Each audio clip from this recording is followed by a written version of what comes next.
میں نے ایک جگہ حدیث پڑھی تو ایک صاحب کھڑے ہو گئے، کہنے لگے جی یہ کیسے ممکن ہے؟ میں نے کہا جی ہوا یہ تھا کہ مامون کا دربار سجا ہوا تھا، حضرت سے سوال کرنے والوں نے ایک نے سوال کیا کہ اے فرزند رسول، آپ کا عقیدہ یہ ہے کہ علی جنت و دوزخ کو تقسیم کریں گے؟ میرے معصوم امام مولا رضا نے فرمایا کہ ہمارا عقیدہ ہی نہیں ہے، نبی کا فرمان ہے، سرکار کا فرمان ہے کہ یا علی انت قسیم النار والجنہ، آپ جنت و دوزخ کے تقسیم کرنے والے ہیں۔ کہا، مامون کی آواز آئی برابر سے، اے فرزند رسول مجھے یہ حدیث سمجھ میں نہیں آ رہی۔ حضرت نے فرمایا کوئی بات نہیں، اگر یہ حدیث سمجھ میں نہیں آ رہی تو ہم ایک اور حدیث سناتے ہیں جو اس حدیث کو سمجھائے گی۔ قرآن کی تفسیر قرآن سے، حدیث کی تفسیر حدیث سے۔ حضرت نے فرمایا تمہیں یہ سمجھ میں نہیں آ رہا کہ علی جنت و دوزخ کے تقسیم کرنے والے ہیں، تو یہ حدیث تو تمہیں سمجھ میں آتی ہے، یا علی حبک ایمان و بغضک کفر، یا علی تم سے محبت ایمان ہے، تم سے نفرت کفر ہے۔ جو علی سے محبت کرے گا مومن ہے، جنت میں جائے گا، جو علی سے نفرت کرے گا کافر ہے، دوزخ میں جائے گا۔ علی ہی جنت بھیج رہے ہیں، علی ہی دوزخ بھیج رہے ہیں۔ توجہ کر لی؟ تو عزیزو وہاں آواز آئے گی روکو، ان سے ایک بڑی نعمت کے بارے میں سوال ہوگا۔ وہ کون سی بڑی نعمت ہے؟ میرے معصوم چھٹے امام تک خبر پہنچی کہ امام صلوات پڑھیں گے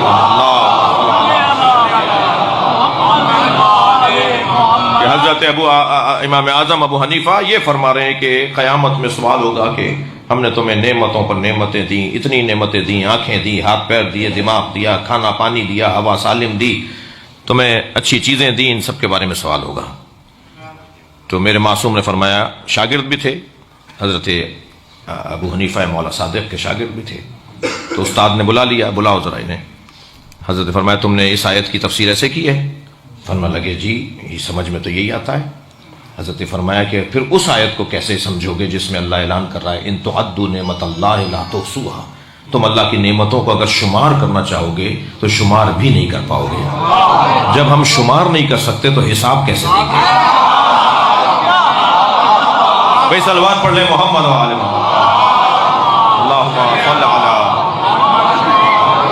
اب ایک مرتبہ ایک شاگرد اپنے استاد کے سامنے کھڑا ہے، کہا حضور اب میرے لیے یہ بات روشن ہو گئی کہ یہ نعمت جس کا سوال ہونا ہے وہ یہ نہیں ہے جو میں سوچ رہا ہوں۔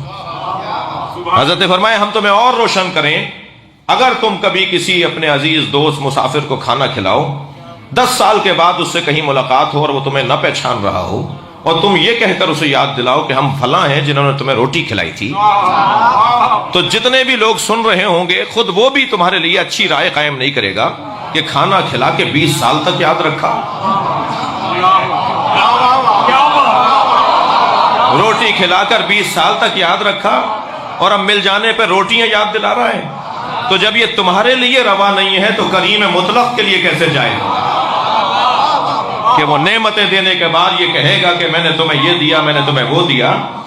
اب یہ مرحلہ تھا کہ امام اعظم نے فرمایا حضور آپ فرمائیں کہ یہ نعمت کون سی ہے جس کے بارے میں سوال ہوگا؟ میرے معصوم امام نے اپنے سینے پہ ہاتھ رکھ کے فرمایا ہم اہل بیت کی محبت۔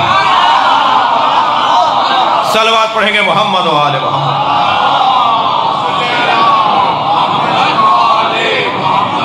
لہذا قیامت میں جس بڑی نعمت کے بارے میں سوال ہونا ہے، پوچھا جائے گا ہم نے تمہیں اتنا بڑا سسٹم دیا۔ محبت اہل بیت سسٹم ہے، محبت اہل بیت ایک نظام کا نام ہے، محبت اور مودت اہل بیت ایک پوری اکیڈمی ہے، پوری ایک دانشگاہ ہے۔ یہ الفاظ صرف سمجھنے کے لیے بچوں کے لیے کہہ رہا ہوں، ورنہ یہ لفظ چھوٹے ہیں۔ ایک پورا نظام ہے جی، جس میں عمل بھی ہے، جس میں عقیدہ بھی ہے، جس میں کردار بھی ہے، جس میں اخلاقیات بھی ہیں۔ بڑی سی بڑی یونیورسٹی کی فیکلٹیاں ہوتی ہیں تو وہ بہت ہوتی ہیں، تو 20-25 ہوتی ہیں۔ یہ اہل بیت کے نظام میں جو فیکلٹیاں ہیں ان کی تو گنتی نہیں ہے۔ میرے مولا نے یہ نہیں فرمایا کہ مجھے نبی نے 1000 علم عطا کیے، تو ابھی تو 1000 کی گنتی، ہمیں نام نہیں پتا 1000 کے جو علی کے پاس علم تھے جو نبی نے دیے۔ پھر میرے مولا نے فرمایا میں نے 1000 علم سے 1000 علم کھولے۔ 1000 کو 1000 سے ضرب دیجئے، 2000 نہیں ہے، یہ جمع نہیں ہوگا، 1000 ضرب ہوگا۔ یہ 1000 کو 1000 سے ضرب دیں، ہمیں تو ابھی ان علوم کا نہیں پتا جو علی کے پاس تھے۔ بس ان کی طرف میری اور آپ کی تقاضا کوشش یہ ہے اس نظام اور اس مودت اور اس محبت سے جڑنا. اتنا وسیع دسترخوان کہیں نہیں ہے، اتنی نعمتوں کی بھرمار کہیں اور نہیں ہے. میرا دامن چھوٹا پڑ جاتا ہے، ان کے ہاں دینے میں کمی نہیں ہے. جی کسی ایک امام کی بات کریں، آج ایک امام معصوم کی آمد کا دن بھی ہے. جی صلوات پڑھ لیں گے محمد والے. ہر امام معصوم کا جلوہ امامت نرالا، اور اس جلوہ امامت میں جو جیسے جیسے زمانے کے حالات تبدیل ہوتے رہے، زمانہ بدلتا رہا، انہوں نے ہمارے مطابق اپنے فرمودات اور اپنی رہنمائیوں کو عطا کیا. ویسے بھی میں اور آپ، میں ایک جملہ تکرار کر رہا ہوں کہ جہاں بیٹھے ہیں نا، یہ گھرانہ زمانے کو موڑ کر نہیں دیکھتا ہے، موڑ کر دیکھتا ہے. اپنے حق میں صلوات پڑھیں ذرا محمد حالات کو اپنے حق میں تبدیل کرنا یہ امامت کا ہنر ہے. حالات سے متاثر ہونا یہ امامت نہیں ہے. حالات کے آگے ہتھیار پھینک دینا یہ کوئی ہادی کا کام نہیں ہے. حالات کو تبدیل کرو، انہی حالات میں اپنے چاہنے والوں کے لیے اور اللہ کی مخلوق کے لیے رستہ بناؤ. زندانوں میں بھی ہوں گے، ہاتھوں میں رسیاں بھی ہوں گی. ان کے ہاتھوں میں رسیاں ہوتی ہیں تب بھی لوگوں کو چھڑا رہے ہوتے. میرے پاس ایک جوان آیا، کہنے لگا مولانا یہ آیت سورہ مبارکہ آل عمران کی سمجھ میں نہیں آتی. والذین ينفقون فی السراء والضراء، ایک خانوادہ ایسا ہے جو دارائی میں بھی عطا کرتا ہے اور ناداری میں بھی عطا کرتا ہے. ان کے پاس ہوتا ہے تب بھی دیتے ہیں، نہیں ہوتا تب بھی دیتے ہیں. میں نے کہا تمہارے ذہن میں کیا ہے؟ کہنے لگا مولانا پیسہ ہوگا تو دیں گے نا. میں نے کہا نہیں، تم دینے والے ہوتے تو تمہارے پاس پیسہ ہوگا. سخاوت کا کوئی تعلق پیسے سے نہیں ہے. پیسہ ہوگا تو سخی ہوں گے. کیا تعلق ہے پیسے سے سخاوت کا؟ سخاوت ایک جذبے کو کہا جاتا ہے. تمہارے اندر وہ جذبہ آ جائے تو پھر اللہ تمہارے ذریعے تقسیم کروائے گا.